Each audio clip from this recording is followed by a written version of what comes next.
Shalom, saudara yang kasih.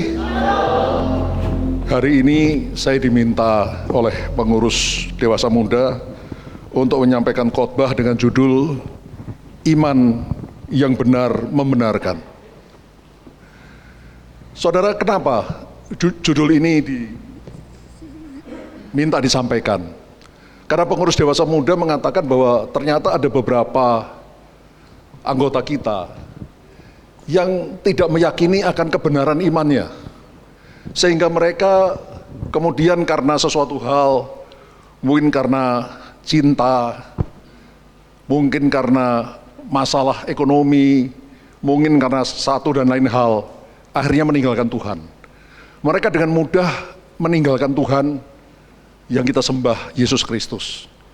Ya, jadi mereka tidak menganggap bahwa iman Kristen itu adalah sesuatu yang sangat berharga, sehingga untuk sesuatu yang seperti itu, ya cinta atau lain-lain, mereka lepaskan saja iman itu, saudara. Saudara, ini sangat-sangat disayangkan, karena apa yang kita percayai, yang kita imani, itu bisa menghasilkan keberhasilan atau kegagalan bagi kita. Saya ulangi, saudara, apa yang kita imani, kalau apa yang kita imani itu benar, itu menghasilkan, mendatangkan keberhasilan. Tapi kalau apa yang kita imani itu salah, itu kita mendatangkan kegagalan. Nah, supaya jelas, saya berikan kesaksian. Saudara, lebih dari 25 tahun yang lalu, lebih ya, itu saya pernah bekerja di sebuah perusahaan, construction company, saudara, perusahaan konstruksi yang bergerak di bidang minyak dan gas bumi. Jadi waktu itu kita membuat platform minyak, ya, kalau ada sumur minyak, ada wellhead-nya, kepala sumur, lalu kita bikin platform, ya, untuk memproses, mengeluarkan minyak dari sumur minyak. Kita juga membuat pipa-pipa minyak, ya, bahkan saya pernah membuat pipa minyak menyeberangi Selat Teluk Balikpapan, saudara, ya, menuju ke kilang minyak Balikpapan, yaitu melewati betul laut, saudara, ya. Pipanya ditarik dari seberang ke seberang sana, lalu ditenggelamkan dalam laut dan sebagainya.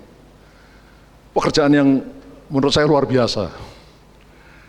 Nah, tapi suatu ketika perusahaan kami ini ditawarin kerjasama oleh perusahaan lain yang bergerak di bidang pengeboran minyak.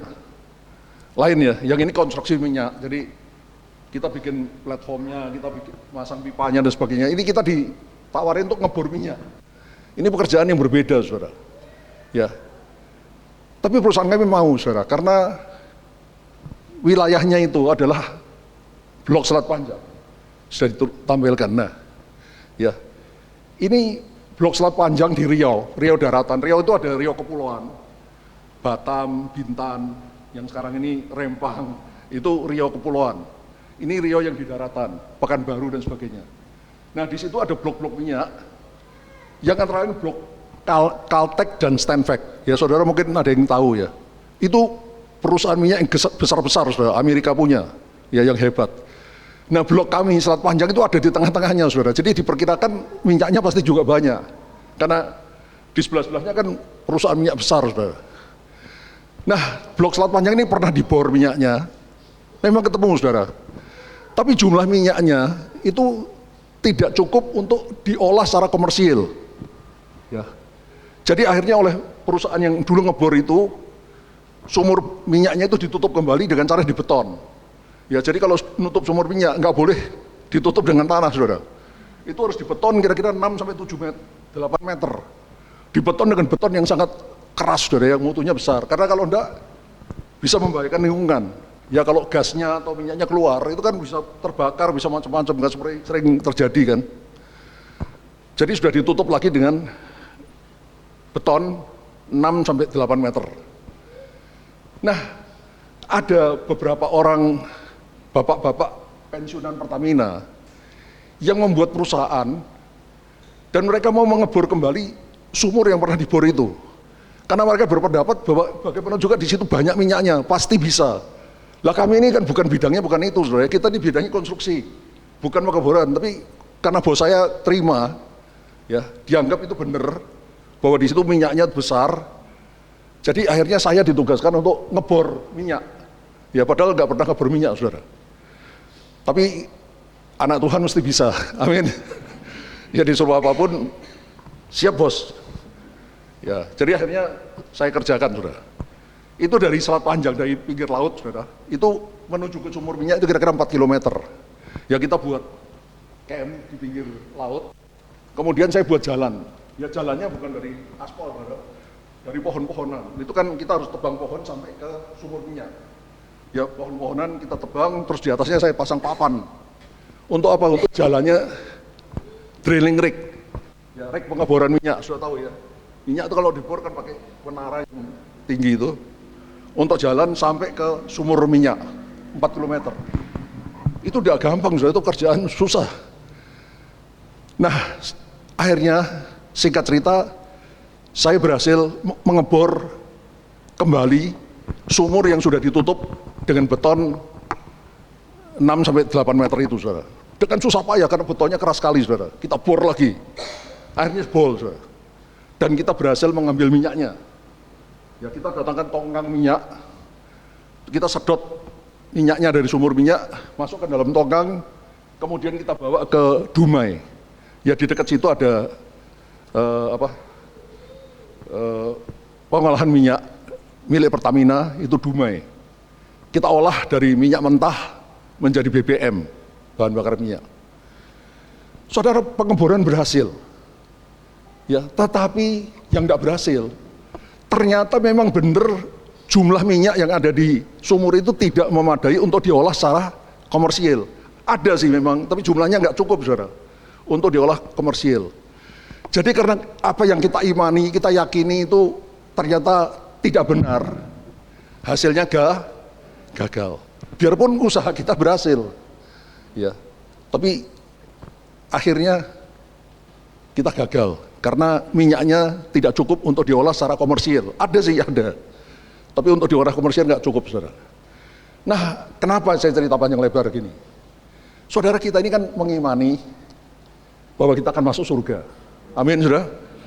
Tapi kalau apa yang kita imani itu salah, sehebat apapun usaha kita, akhirnya kita akan gagal. Tapi kalau apa yang kita imani itu benar, dan kita melakukan dengan benar juga, usahanya kita akan berhasil. Saudara, umur saya ini kalau ngomong umur, istri saya pasti marah, saudara. Umur kok dipamer-pamerin. Umur saya berapa minggu lalu 70 tahun, saudara. Kan masih ganteng juga kan? Denny, awas ya. Ya saudara bilang saya gak ganteng gak apa-apa lah, yang penting istri saya bilang ganteng gitu kan. Nah umur saya itu 70 tahun, saudara. Dan saya sudah mengalami sendiri, ya. Jadi kalau ibarat tadi ngebor minyak, saya sudah mengalami sendiri bahwa minyak itu memang benar-benar banyak, dan kita tidak gagal karena minyaknya memang betul-betul berhasil seperti yang kita yakini bahwa ini jumlahnya banyak, bisa diolah dengan baik. Dalam umur saya 70 tahun, saya sudah mengalami sendiri. Bukan katanya orang Tuhan itu baik, katanya orang Tuhan itu maha kuasa, katanya orang Tuhan itu penuh dengan kasih, katanya orang, katanya orang, saya sudah dengar katanya orang, saya sudah baca Alkitab, tapi saya sudah mengalami sendiri. Apa, saudara? Mengalami sendiri bahwa itu benar, bahwa yang dikatakan oleh firman Tuhan ini nggak salah, saudara. Ya dan amin, benar. Janji-janji Tuhan dalam Alkitab ini benar, bukan janji yang bohong, bukan omong kosong. Saya pernah lihat sendiri, saudara, orang buta didoakan melek. Saudara, kalau dia bukan Allah, mana mungkin sih, saudara, ada orang buta sini tak doakan melek, ada enggak? Enggak ada, kecuali kalau memang dia itu Tuhan, dia Allah. Saya pernah itu kanker di depan lapangan sepak bola, saudara, LCC.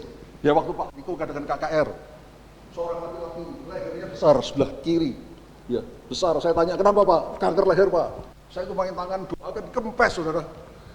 Coba saudara pikirkan secara logika. Ya ini kan orang-orang pintar semua di sini. Ya mungkin banyak sarjana. Bagaimana mungkin ya, kanker cuma didoakan, bisa kempes itu kalau dia bukan Tuhan, itu nggak mungkin.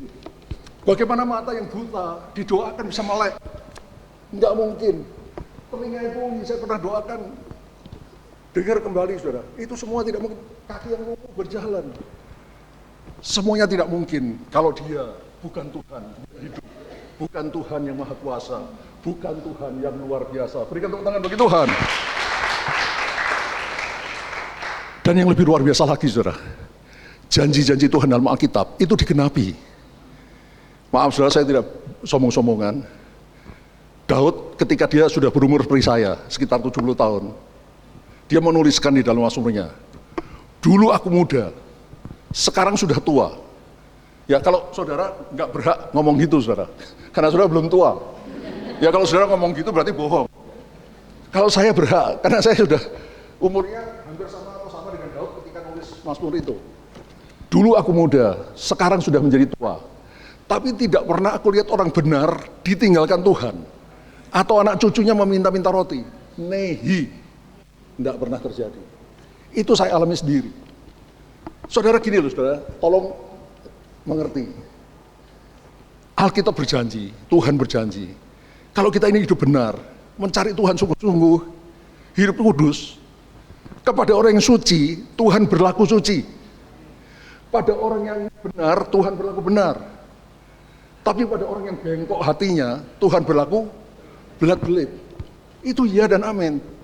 Jadi kalau saudara dalam hidupmu ini kok terus berputar-putar ya, masalah terus datang silih berganti, saya duga ada sesuatu yang salah dalam hidup saudara. Mungkin ada yang tidak benar, sehingga Tuhan hajar terus saudara.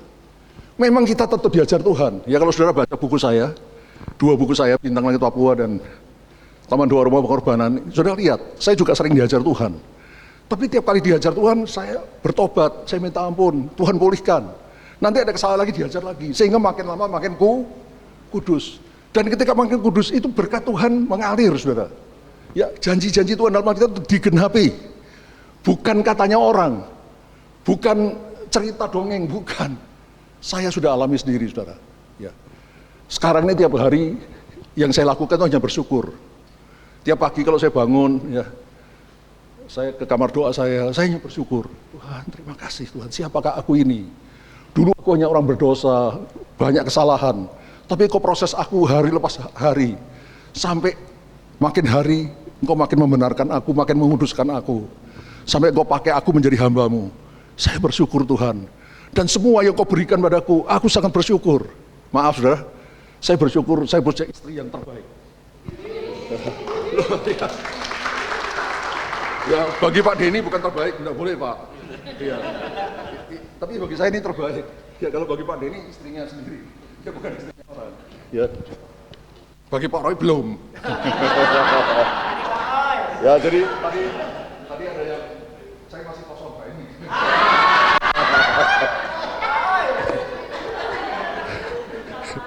Ini cerita. Ya. Saya merasa saudara, saya punya istri yang terbaik. Pelayanan juga Tuhan berikan yang terbaik, saudara.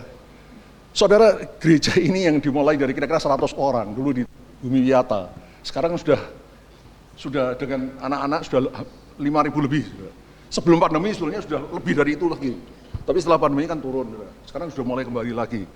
Taman Doa dulu tiap bulan 8.000 orang. Ya sekarang 6.000 orang. Dan itu dari semua denominasi, saudara. Ya. Ini kan menyatukan gereja susah, tapi di sana orang bersatu dalam doa, saudara. Saya bersyukur Tuhan, kau berikan aku sesuatu yang luar biasa. Dan itu bukan kepandaianku, itu semuanya dari Engkau. Ya. Sehingga tidak ada kesombongan, saudara. Ya. Saya ngomong gini bukan, tahu enggak siapa saya? Enggak kenal kan? Enggak begitu, saudara. Saya ingat Om Nyong ngomong, saudara, itu benar. Padi yang semakin berisi, semakin apa? Tunduk. Padi yang kosong, tegak berdiri. Jadi kalau saudara lihat ada orang Kristen atau hamba Tuhan yang begini-begini itu kosong. Orang yang semakin berisi itu pasti makin tunduk, saudara. Saya makin merasa nggak ada apa-apanya. Tuhan, saya belum lakukan apa-apa untuk engkau. Saya bukan ngomong ini hanya untuk lip service, saudara. Saya bilang Tuhan, saya ini belum apa-apa. Saya pasti sedikit sekali yang kau kerjakan bagimu. Ya, kalau masih ada lagi, kasih tahu aku Tuhan, apa yang harus kukerjakan, kulakukan, aku mau coba lakukan dengan pertolonganmu. Saudara, singkat kata, Allah yang kita sembah, itu adalah Allah yang hidup. Dia bukan dongeng, dia bukan katanya orang, tapi dia sungguh-sungguh Allah yang maha kuasa. Berikan tepuk tangan bagi Tuhan. Nah, ini tadi sudah panjang lebar, tapi sekarang kembali ke laptop. Ya, kalau kembali ke laptop, saudara, kita hidup di bumi ini sangat-sangat singkat. Sekitar 70 atau 80 tahun. Musa menuliskan dalam Mazmur 90, umur manusia 70 tahun, kalau kuat 80 tahun. Dan kebanggaannya kesukaran dan penderitaan. Jadi saya ini sudah mencapai umur 70 tahun. Ya, jadi Pak Denny, I'm 70, Pak. Saya nggak tahu, saya bisa terus sampai 80 enggak? Atau lebih, saya nggak tahu, itu urusannya Tuhan. Bagi saya enggak. Bagi saya terserah Tuhan sih, saya nggak bilang Tuhan begini-begini, pokoknya terserah engkau lah. Ya. Tapi saya sudah mencapai umur yang ditulis Alkitab. Tapi dalam masa hidup kita yang singkat di bumi ini, itu menentukan nasib kita di dalam kekekalan. Apa kita masuk surga atau neraka? Jadi hati-hati saudara. Ya, hidup kita di bumi ini sangat-sangat singkat. Tapi yang masa singkat itu menentukan nasib kita di dalam kekekalan. Kemana kita akan pergi sesudah hidup ini? Di dalam masa hidup kita yang singkat ini, ada banyak kepercayaan dan agama yang bisa kita ikuti. Dan semua agama itu mengklaim bahwa agama yang paling benar.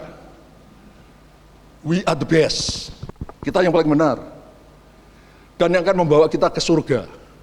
Kalau kamu ikut agama saya, you will ending in the heaven. Kau akan berakhir dalam kerjaan surga.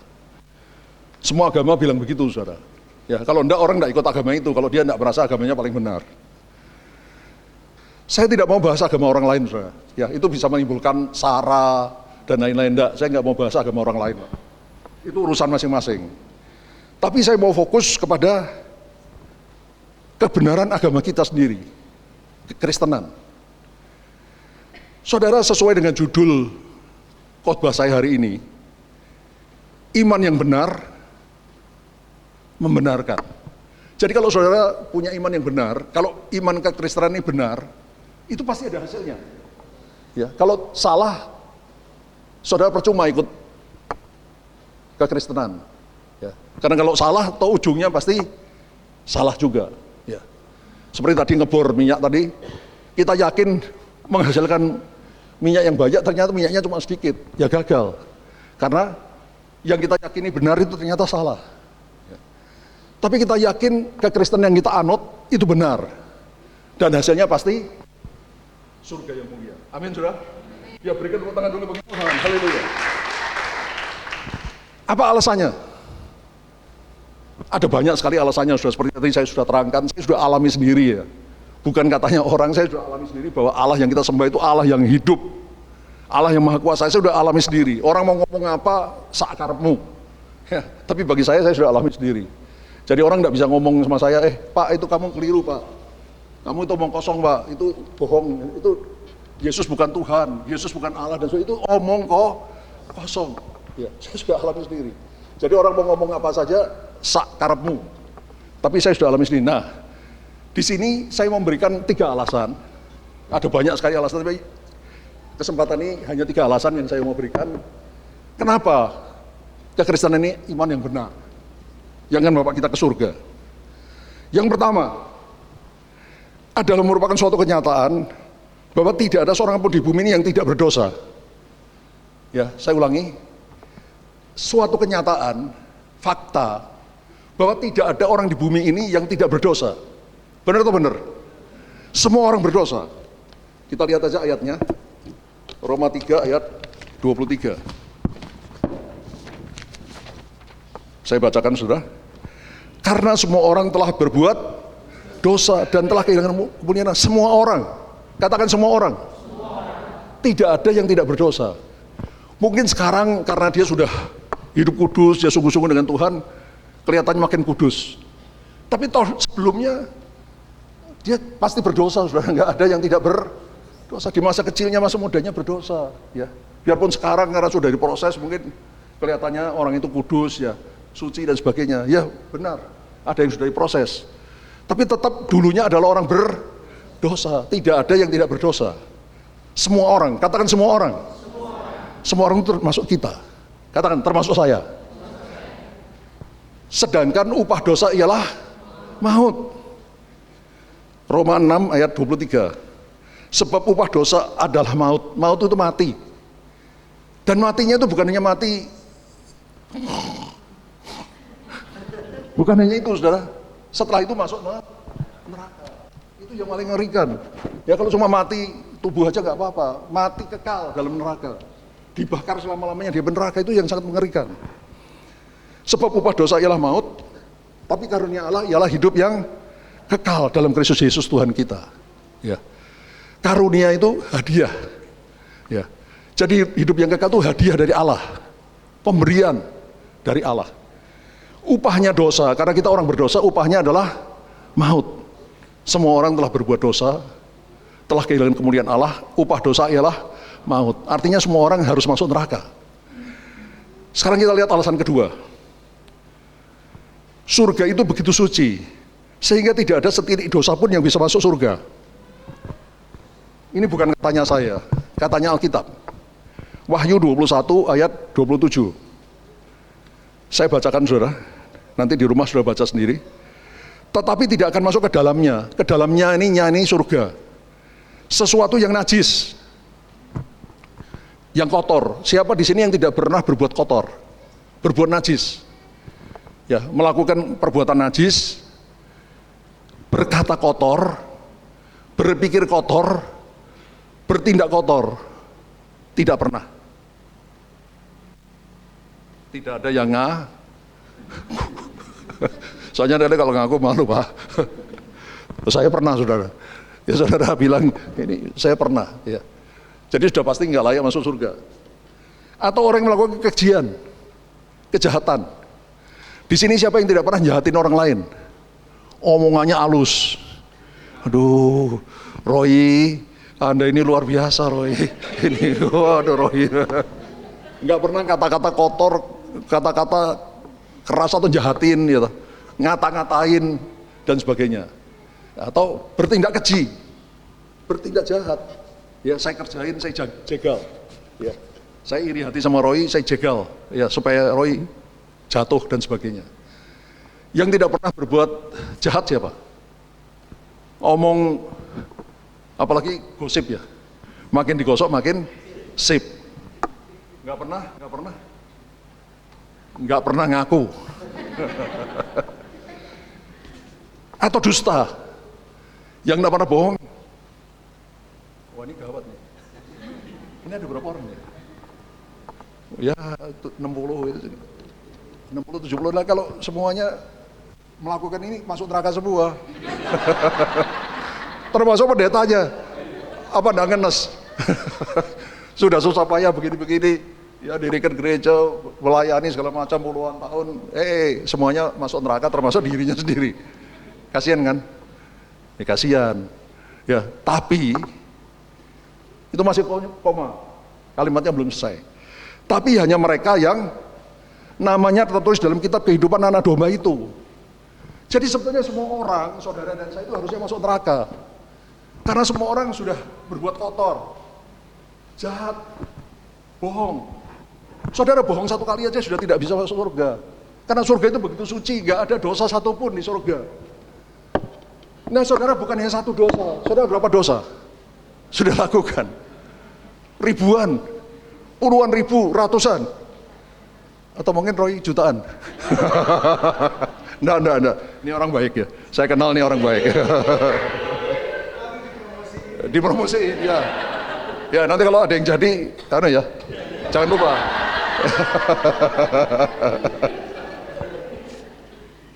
Ini jadi promosi jadi apa yang tadi? Khotbahnya jadi terganggu. Nah, jadi semua orang, ya, tidak ada yang layak masuk surga. Tapi Tuhan memberikan jalan keluar. Tetapi hanya mereka yang namanya tertulis dalam kitab kehidupan surga. Jadi di surga itu ada satu kitab kehidupan dari Tuhan Yesus. Dimana kalau nama kita ada di dalam kitab itu, berarti kita selamat boleh masuk surga. Itu satu-satunya cara. The only way, satu-satunya cara masuk surga itu hanya kalau nama kita tertulis dalam kitab kehidupan di surga. Nggak ada cara lain. There is no other way. Tidak ada cara lain. Tidak ada satupun manusia yang bisa masuk surga dengan usahanya sendiri. Nah, alasan ketiga, kenapa kekristenan ini adalah jalan yang benar? Satu-satunya jalan yang Allah berikan supaya kita semua yang berdosa ini, katakan yang berdosa ini, bisa masuk surga adalah dengan menghapusnya, menutupi dosa kita dengan darah Yesus yang dicurahkan di atas kayu salib. Itu satu-satunya jalan yang Allah berikan. 1 Yohanes 1 ayat 7. Langsung aja yang saya highlight ayatnya. Darah Yesus anaknya itu, apa saudara? Menyucikan kita dari segala dosa. Saudara, hanya darah Yesus yang bisa menyucikan kita, menghapus dosa kita, menutupi dosa kita. Ya, tadi kan kita semua berdosa. Roy tadi berapa juta nih? Enggak lah ya, 1000 lah. 1000 pun enggak bakal masuk surga. Biarpun cuma 100 enggak bakal masuk surga, apalagi bukan 100 ya, pasti ratusan ribu. Benar tak benar? Lagi itu kok mau masuk surga? Gimana? Nggak bisa. Ya. Nah, hanya darah Yesus yang menyucikan kita dari segala dosa. Jadi apakah dosamu 1 juta, 10 juta, 1 miliar, atau tadi Roy 1000 tadi ya? Itu kalau dihapus dengan darah anak domba, jadinya kita tidak berdosa. Do you understand? Karena sudah dihapus, ya sudah dibersihkan. Jadi Roy bisa nanti ketemu Tuhan, Tuhan, aku tidak berdosa. Loh, model kamu kok iya Tuhan, darah Yesus sudah menyucikan aku dari dosa. Do you understand? Ya, jadi yang tidak berdosa. Ya, seperti itu. Ya. Nah, kapan darah kita disucikan oleh Tuhan, dihapus dosa kita kapan? Waktu kita bertobat, menerima Yesus sebagai Tuhan Juru Selamat. Kita minta ampun, kita undang Yesus masuk dalam hati kita menjadi Tuhan dan Raja. Saat itu Roh Kudus, Roh Yesus masuk dalam hati kita, dan dosa kita dihapus. Dosa-dosa kita dihapus, dan waktu itu kita diangkat jadi anak Allah, pewaris kerajaan surga, dan nama kita tercatat dalam kitab kehidupan di surga. Do you understand? Itu sebabnya, ya. Biarpun tadi dikatakan dosanya Roy 1000, kok 1000 sih? Saya nggak percaya saya. Ratusan ribu saya percaya lah. Nah, ini soalnya dari sekian banyak ini yang saya paling bisa nuyonin Pak Roy ini. Soalnya dia paling pasti nggak marah. Ya kalau saya guyonin Pak Denny, dia bisa marah. Tapi kalau Pak Roy nggak bakal marah ya, dia orangnya lemah lembut. Nah, ini promosinya sudah banyak loh ya. Jadi Roy, nanti kalau ada yang nyantol, ya jangan lupa. Ini jadi guyon ini jadi kemana? Gara-gara si Roy ini. Kok doa jadi terpotong-potong ini. Ya, jadi pokoknya tadi dosanya Roy ratusan ribu. Ya, karena Roy menerima Yesus sebagai Tuhan Juru Selamat, maka dosanya Roy dihapus. Sehingga dia tidak berdosa. Sehingga Roy bisa datang pada Tuhan, Tuhan, aku tidak berdosa. Loh, tadi kan sudah ratusan ribu, ya sudah dihapus darah Yesus. Nggak ada dosa lagi. Do you understand? Jadi engkau layak masuk surga dan namamu ada tertulis di dalam kitab kehidupan di surga. Ya, berikan tepuk tangan Roy.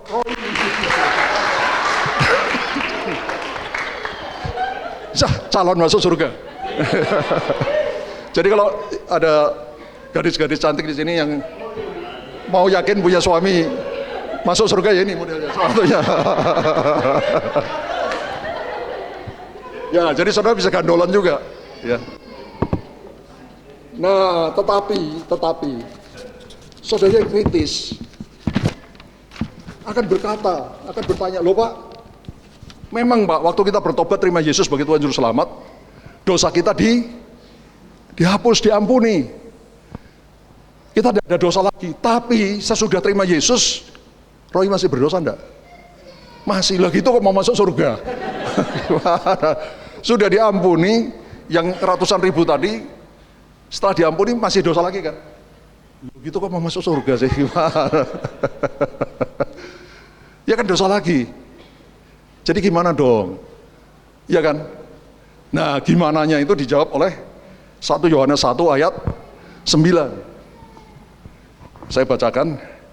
Jadi jika kita mengaku dosa kita, maka Allah adalah setia dan adil. Sehingga Allah akan mengampuni segala dosa kita dan menyucikan kita dari segala kejahatan. Jadi kalau tadi Pak Roy setelah diampuni dosanya, lahir baru, bertobat, masih berdosa lagi, dan pasti masih berdosa lagi. Ya karena masih hidup dalam daging. Ya.